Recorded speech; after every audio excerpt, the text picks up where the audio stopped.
So I know a lot of people, perhaps not necessarily here, but there's a lot of people around the world that are unhappy with where they are. They're unhappy with their businesses or their university, but people typically keep going. But you studied NLP. Why did you study NLP, Darko? Why did you get into personal development? I will go to that after. So I have no idea. I said I need to do something. I need to do some personal development training. So there are different personal development trainings because I'm always doing first research, and it needs to fit in my logic. Hi there, Adrian here, and this is a video from a Zoom session that we do. We do these Zoom sessions every Sunday and we take questions and answers from the audience, some of our students, some of our members.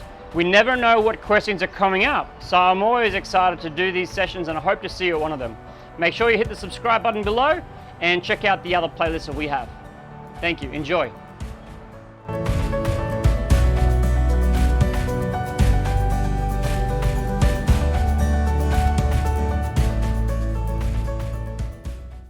There is a lot of personal development approaches, and one of my things was not to be something which is created by one person.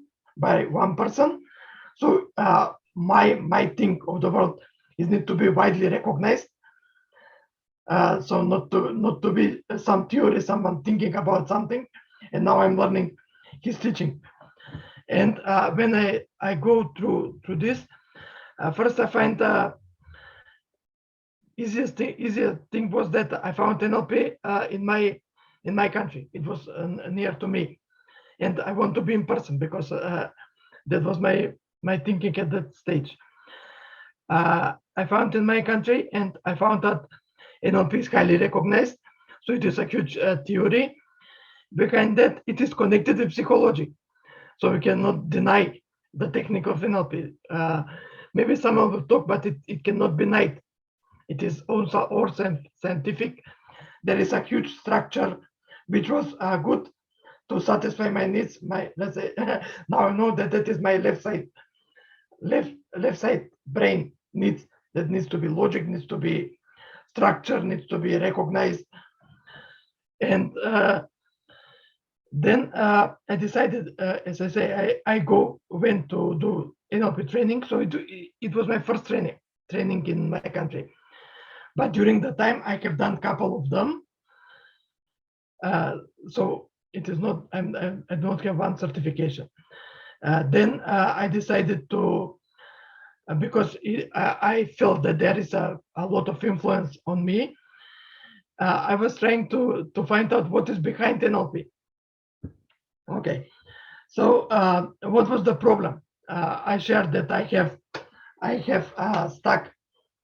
have started a lot of businesses. I have following the social rules. They say you have to do this, you have to do that, you have to finish university, you have to start the work, you have to get married, you have to get child, everything things. But what after that?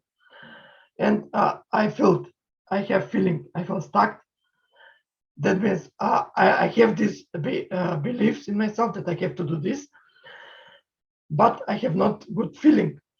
And everything, you can see my behavior. Start business, see it doesn't work, stop. Start other business, see it doesn't work, stop. And goes in circles like that. That's why I write circling. And up to the moment when I decide I need to, this is what looks like NLP.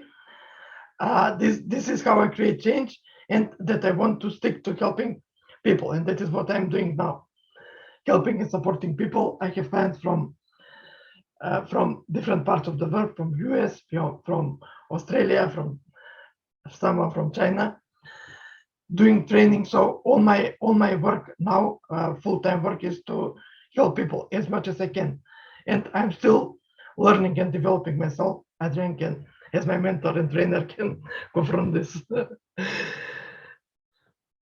Okay, the other thing I was facing was lack of motivation, or feel unmotivated. So what does it mean? It means there was a lacking of inspiration or some interest in doing other thing, because I had a feeling that what was my driving force was, whatever I try to do, nothing works, and then better I will not do nothing. And however, not doing nothing, it is the same result. I was lacking of confidence. That means maybe I have some idea. It is also connected with the next. But I was not trying to do nothing, because I was not sure that I was not believing in myself that if I try something, it will work. Then untapped potential. It means I have a lot of ideas, because it is my thinking process. I'm introvert as a person. I'm always thinking. I have ideas, but because of everything of these things which happening, I was not trying to do something. Do not even try to realize some idea or some goal. Then unmet or not defined needs. Unmet. So I learned now that what we are doing is we are constantly striving to achieve our needs and desires. And at that point was I was not able to define needs. So that means our personality always has a lot of needs to be satisfied.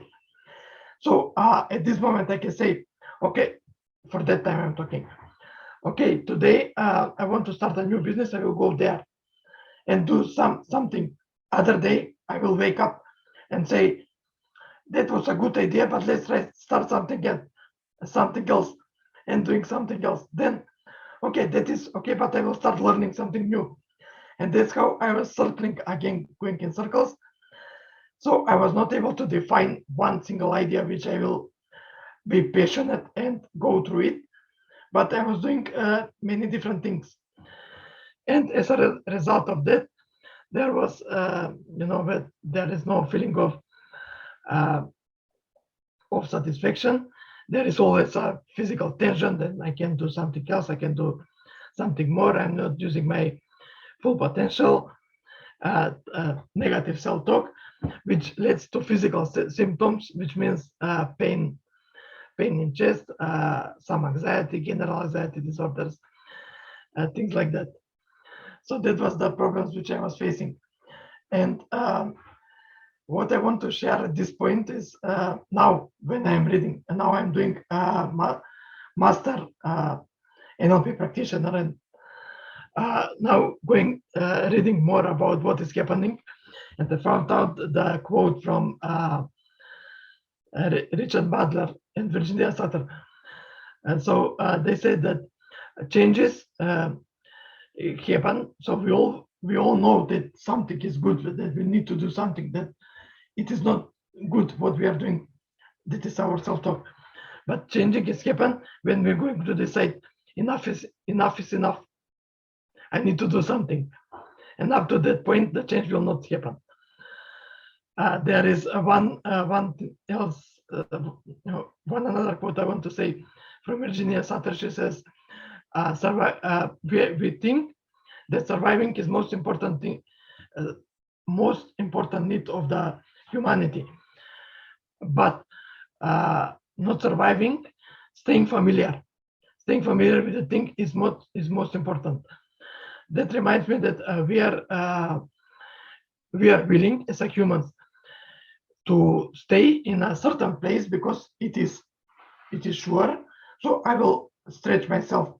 I will live with, let's say, less money, not so good health and things like that, because I'm familiar with this.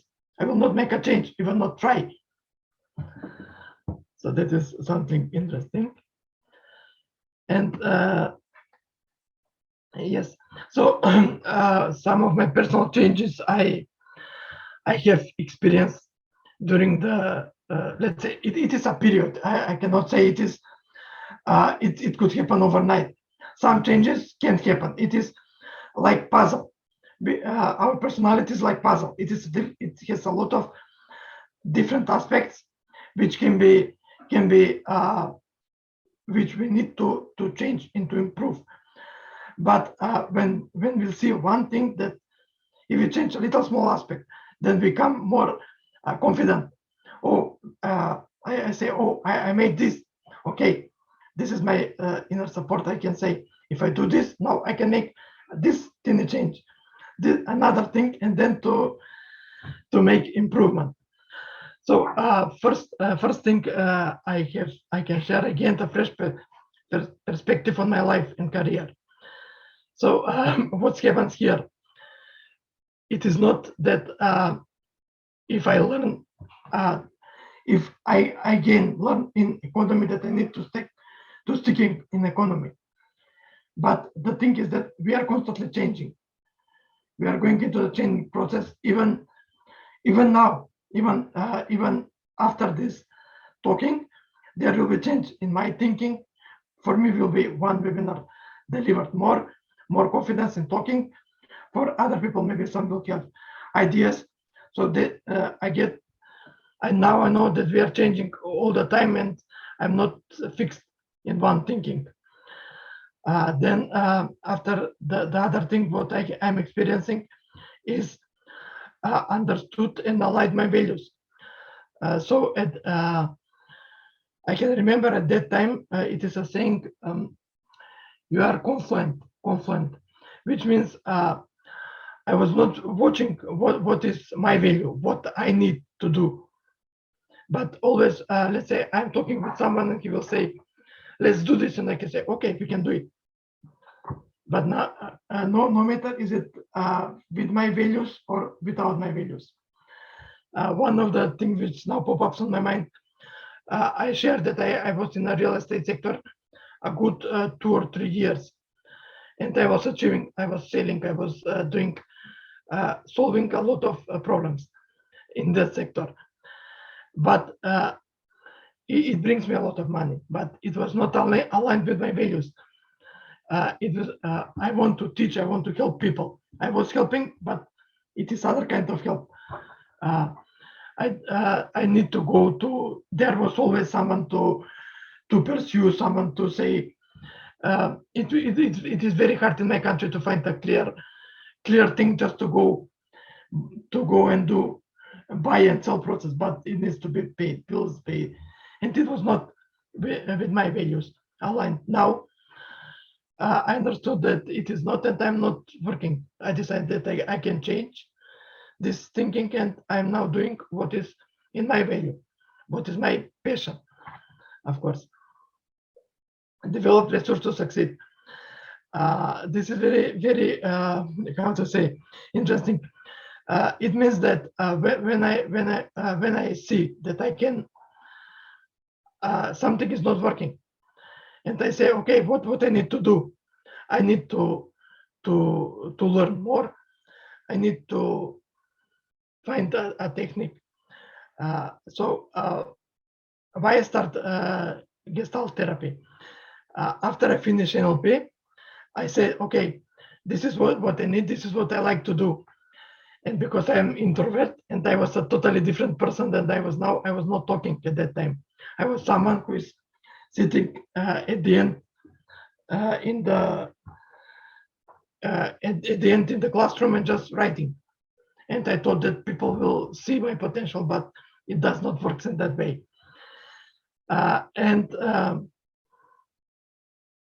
I say, okay, now I want to do this.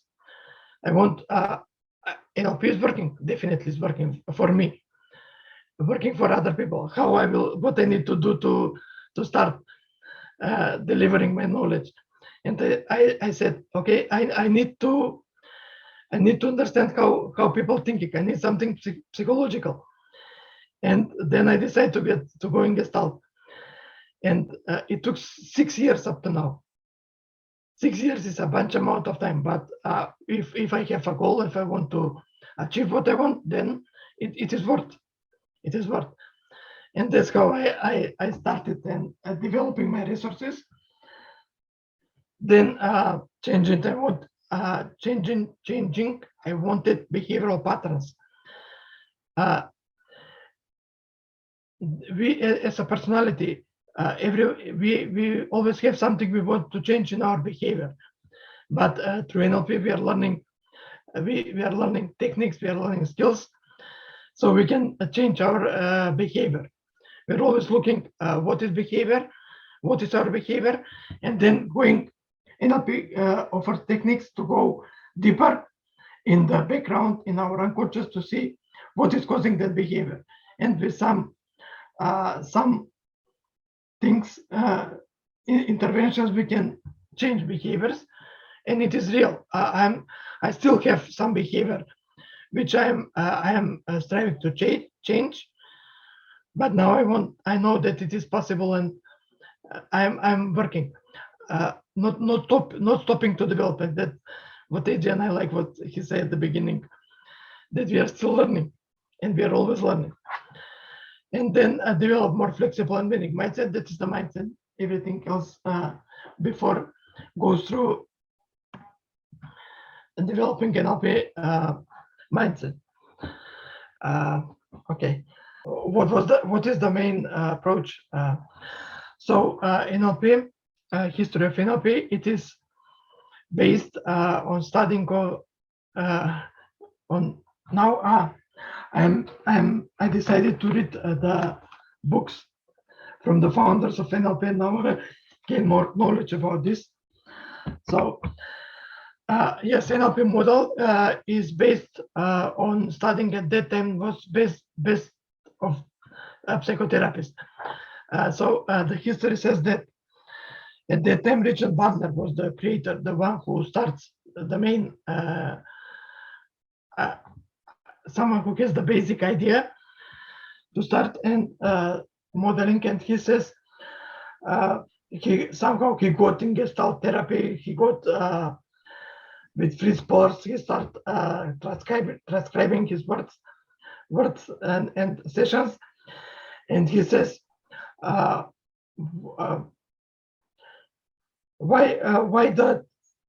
there is a lot of psychotherapists in the world, but what is difference between those therapists who are achieving success and those who are not achieving success? And that's how he started to modeling his way of work, and that's why it is based on studying of best of the best. So he started studying Gestalt hypnotherapy, Milton Erickson, and family therapist Virginia Satir. Okay, and then he say why I need to see what doesn't work to people, and why, when I can change my approach and say what works to the people and how. And that's how the whole NLP is created. So we're not looking at what doesn't work. Just want to throw in there that what Richard was doing, he was at university where they kept studying what went wrong with people.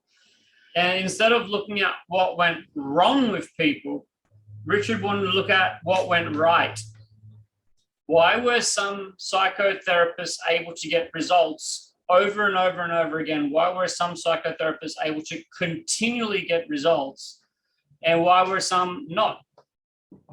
And then once he found the model, the first model being Fritz Perls, the Gestalt that Darko kept studying, he learned how to do it and then how to teach it to other people so other people could do it at a much faster rate. So instead of all the psychology fields looking at what was going wrong with people and maybe considering why it was going wrong, Richard Bandler is looking at what goes right. And the whole NLP became around outcomes and results rather than problems and dysfunction. So NLP is all about getting the outcome and the results. We don't care so much about labels and that. All results. So the main question in NLP, when we are sitting on the starting the session or discussing in NLP terms, it becomes what do you want to achieve? What outcomes do you want to have, and what goals do you want to have? Starting from there and then going and starting building resources, starting building inner support. That is how the things are going. So what is how the NLP works. NLP works in the way of making alignment between conscious and unconscious mind. So NLP uses a natural processes of the mind. That is how it works.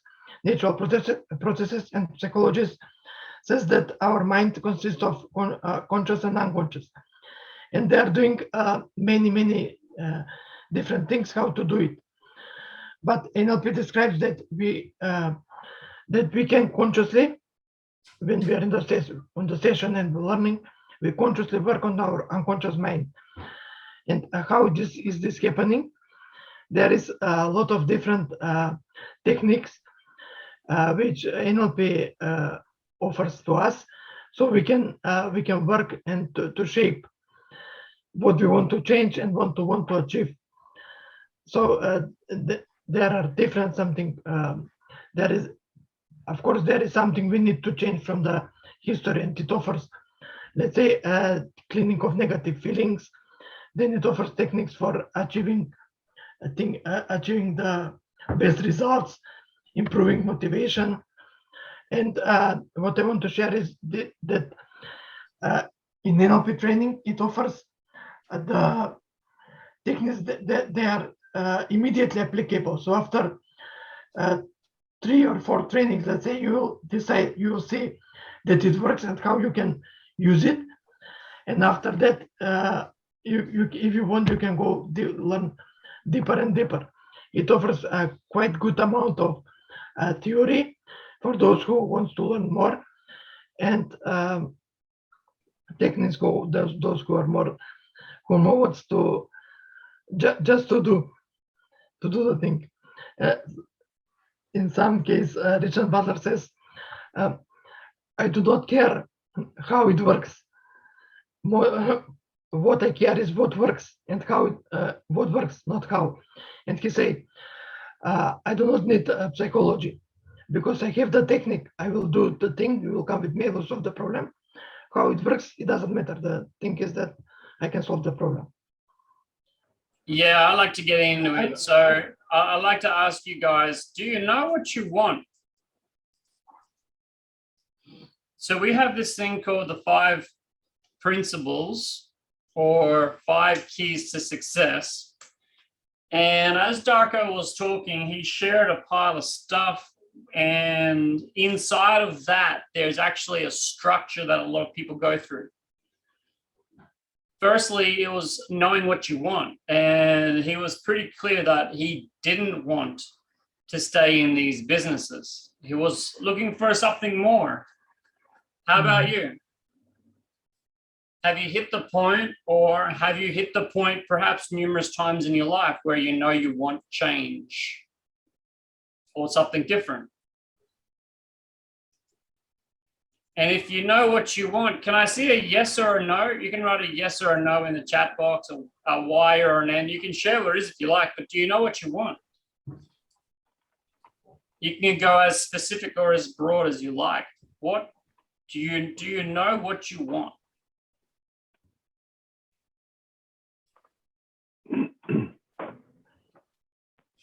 My mother used to say, if you don't know what you know, it is very important to know what you don't know. What you don't want, to know what you don't want. I didn't have the faintest what I wanted when I started down the path of NLP. I was in a limbo in between, but it was something to do.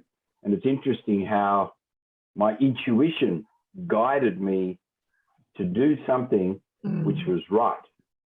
So, Yes. So often, even now, I don't know what I want to do because there's so much change in the world. But the NLP process allows me to notice a good feeling about something that I'm working with.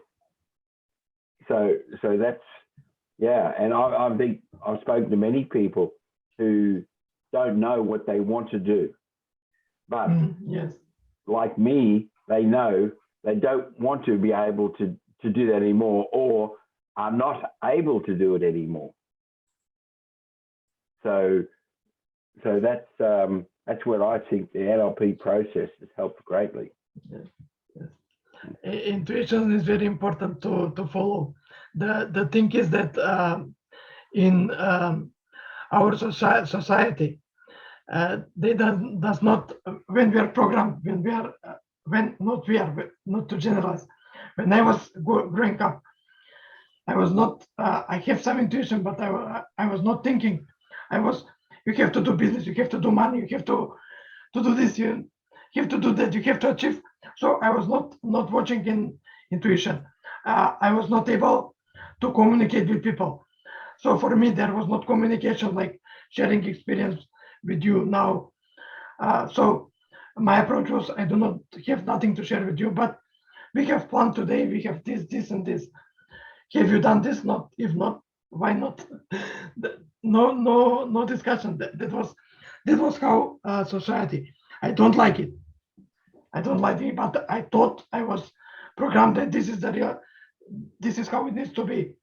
After going through NLP training and changing my perspective, that I need to follow my intuition and to see how the things are happening. Yeah, follow intuition when a lot of society says not to, but where we know we got to feel that intuition and follow it. Is your desired outcome ecological? And ecological to you, your greater whole. Is your desired outcome ecological? Perhaps for you or for what's important to you. Maybe it's a matter of language perception. For me, I see congruent more at an individual level, whereas ecological, I see what is good for me and also for others, and this extends to the environment. And for me, ecological stems from system.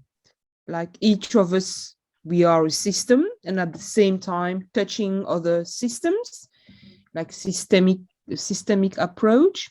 And in ecological, for me, is represented by good ripples, like good ripple effects.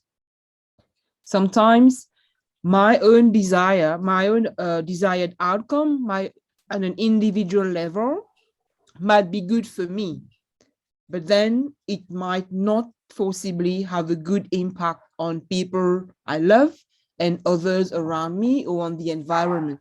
That's how I see ecological. It's really in the broadest sense. That's all right as well. And this systems around systems is a wonderful thing, because perhaps the heart wants something and perhaps the head wants something else. And maybe if we're really living in our head, we just do all this head stuff and we don't listen to our heart. Or maybe we don't listen to our money, and maybe we have a system there of, financial wealth to help us move things. And then what about our health? Like health can be a system, money can be a system, heart can be an emotional system, or maybe a head system, maybe a greater system. And we've got to consider what we want in terms of those bigger things from multiple perspectives. Yeah. Perhaps you want to go towards fulfillment. Okay, that's it. Fulfillment is what I want. Fulfillment is what I want. And I'm going to do whatever it takes to get fulfillment.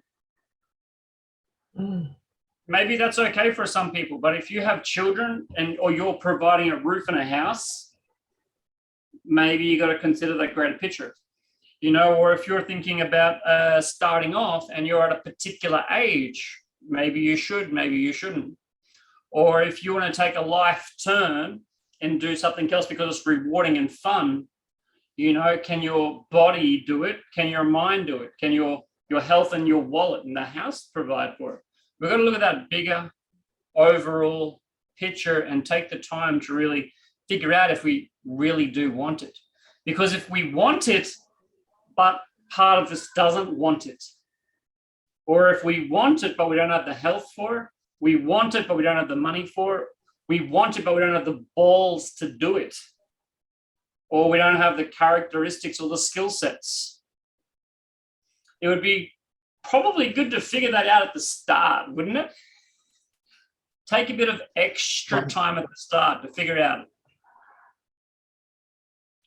There might be a few different processes for it, but if you're confident in your bigger picture and what you want, then there's a variety of processes you can do. And if you're an NLP person and you haven't done it before, try out the Disney strategy. We've got a video doing the Disney strategy on the YouTube channel. But for those, even if you don't have NLP experience, I'm a big fan of doing things with multiple senses. So it's okay to maybe get a picture in your mind's eye of what you want. But some people want to write down a list of pros and cons, or some people like to write out different lists or mind map. Some people do the vision boards. Some people do little reminders for themselves. This is my little vision board. Some people get magazines and they cut pictures out. Help solidify in your mind and get strong congruence with what you really want to create. So if you're ever lacking inspiration and motivation, it's often that the desire isn't there, or might be some confusion or obstacles. Having a good, clear vision makes it easier to overcome the obstacles.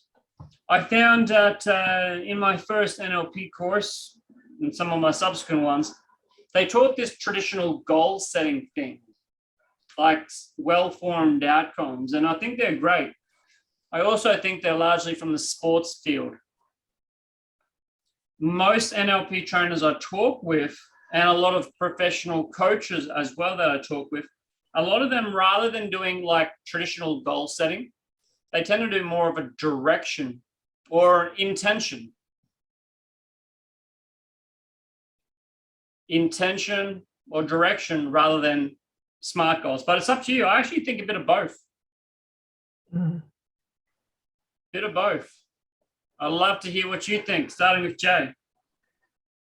Yeah, you've hit upon a subject which is actually going to be the topic of my presentation in the near future, which is actually using NLP to find out what your true desires, goals, dreams are, so that if we don't know them, and this means coming down to a little bit of a subconscious level.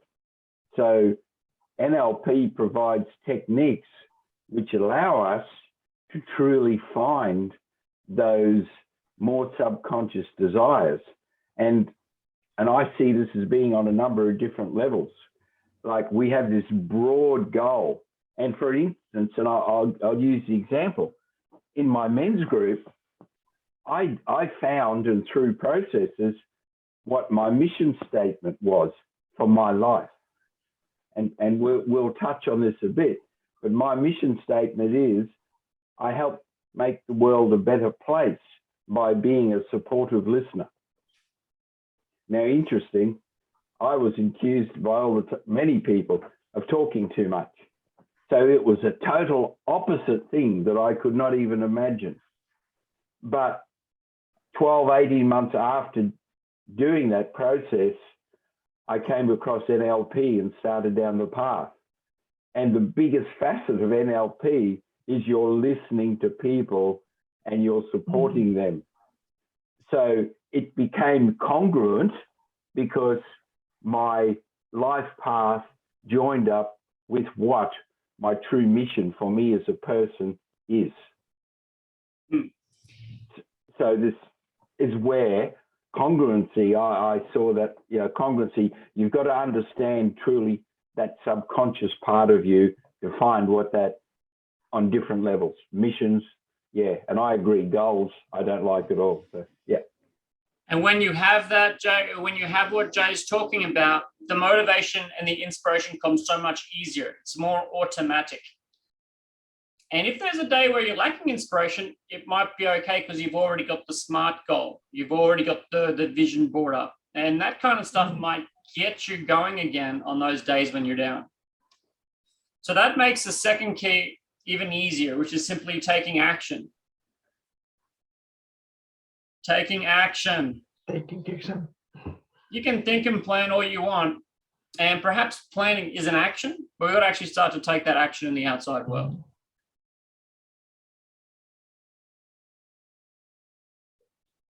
Get really clear what you want, get strong, build it stronger and stronger, and start taking action. Yes, But something taking action. happens. So what happens after we start taking action, though?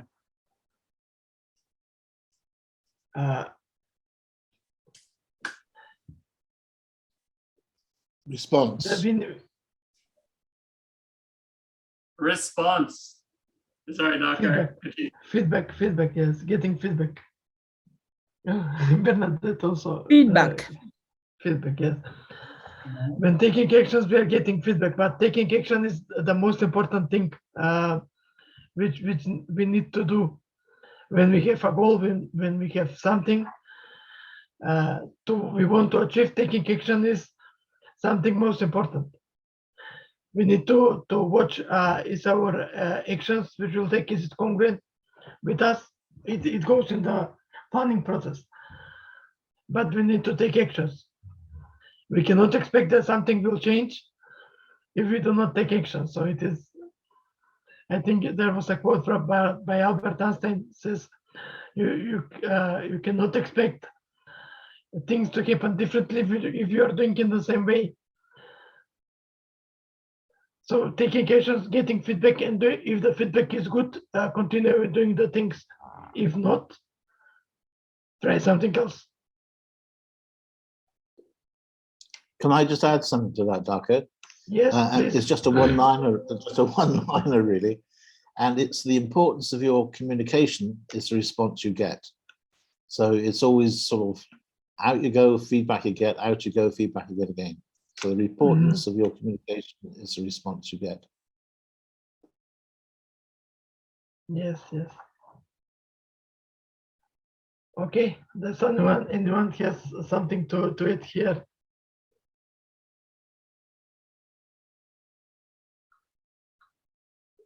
Zhang Dao, I think you had some comment a few time ago.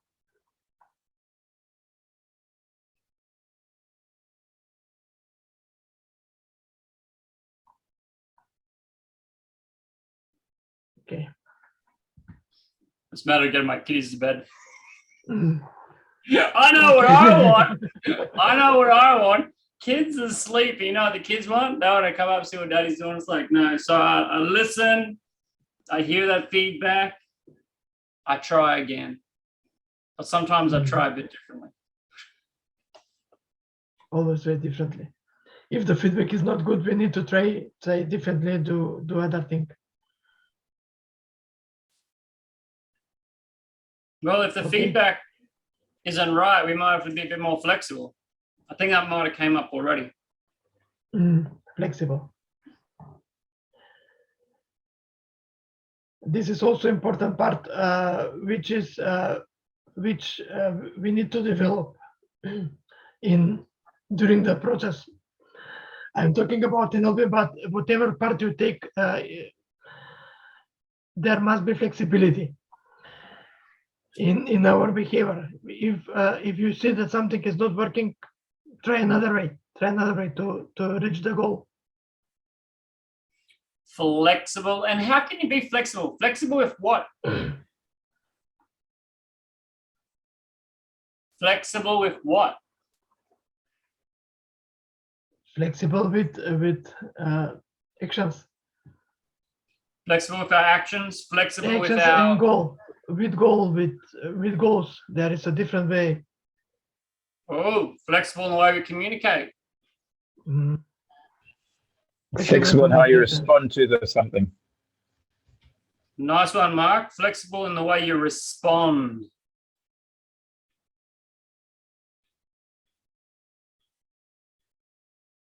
Flexible with your time, perhaps, or your timing. Flexible with your mind, or as William said, agility of mind. And what else would you mind be more flexible with?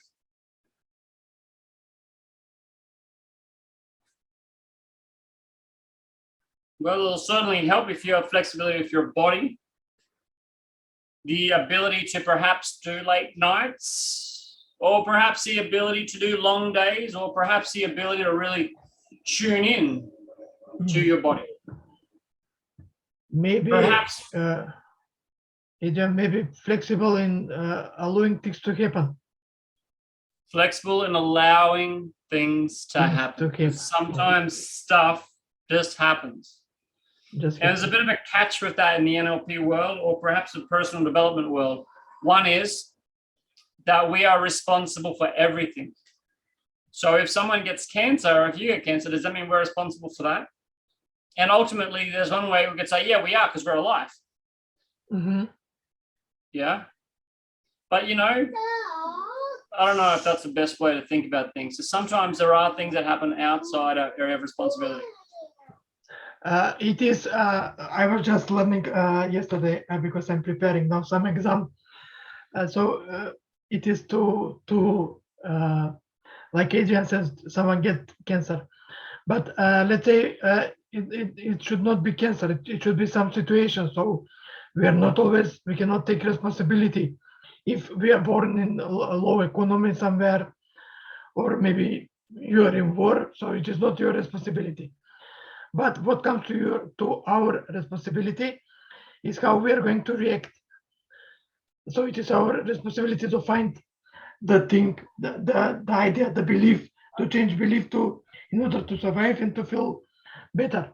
So that is what is in our responsibility. But we constantly need to observe and to say what is in our responsibility and what is not, and we can influence, and what is responsible and influence to influence and to change, and what is not in our responsibility to just to put away and accept it or deny it. That is what I think. Sometimes we'll hear things like, oh, but there's only 24 hours in a day. It's like, well, do we need to be more flexible with our time management? Or we've got 24 hours in a day and you want to be like Tony Robbins in 2 weeks' time. Maybe we need to be more flexible with how much we're trying to jam into time. And a few more things. Yeah, Jay? I just was having a thought about this term of responsible. And I see this, to me, there seems to be a mix-up between blame and responsibility. And the point here is that we are only responsible for one thing. That is the choices we make. We choose how we're going to act. But when something happens, we're not to blame for what happens. And I think that's what people tend to take, oh, you're responsible for, you know, the accident that happened. Yes, we might have taken some actions which led to an event, but blame is negative.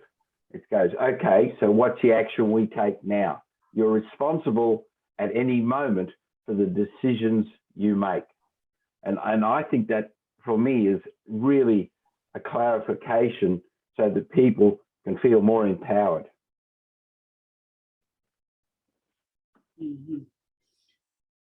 And before we move on to the last one there, I'd just like you to think if there is something you're trying to accomplish now. If you're trying to close a deal, close a client, get their next whatever, think about whatever you're trying to achieve now in some area of life.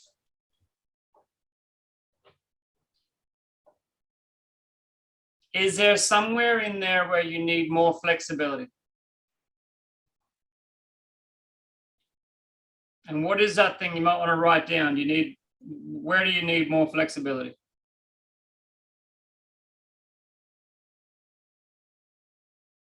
Where do you need more flexibility with that challenge? I'm thinking of one challenge and I've got like 2 or 3 different areas I need to be more flexible.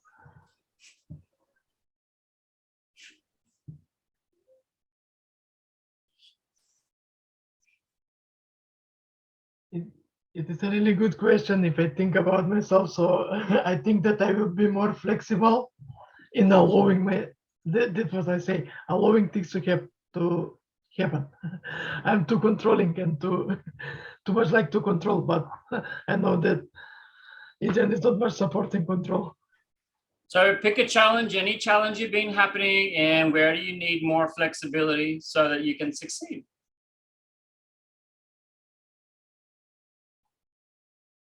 And the challenge I was having, I realized I got to be more patient. I got to be more flexible with my patience, with my feeling, not my thinking, my patient, more skilled with my feeling, and more flexible with my communication.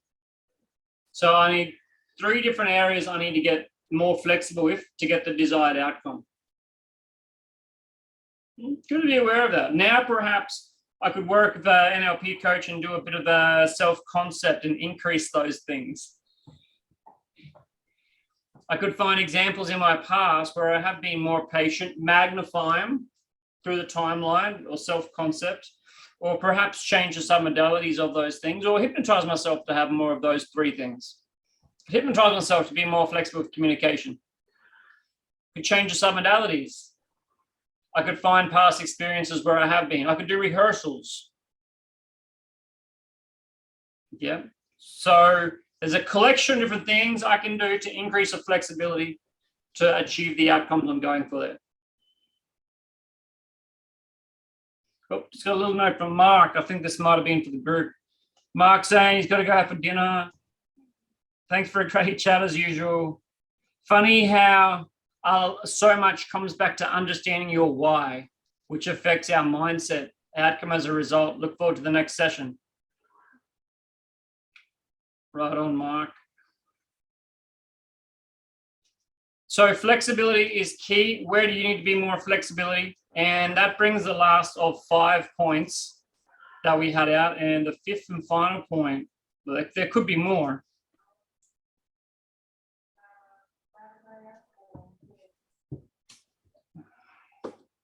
Work from a psychology and physiology of excellence.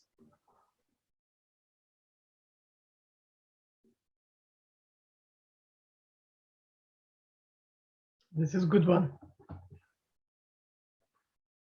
So you're being flexible. Great, you're being flexible. Next step, work from the psychology and physiology of excellence. Hang on, I'm just going to do a sales call. Yeah, I'm really confident.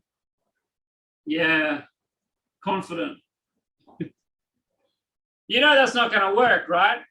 If you're trying to close the sale, if you're trying to sell to your kids, sell to your partners, sell your ideas, try to pitch in a room, we've got to come from a physiology of success, relevant to the challenge, and a psychology of success, believing we can, believing we will, believing we deserve. Boom! You made it here! Good on you. Make sure you click the subscribe button below and check out the playlist at the end. If you'd like to come along to our Sunday sessions where we host a live, free Q&A for our students and members, you're welcome. I'll see you there.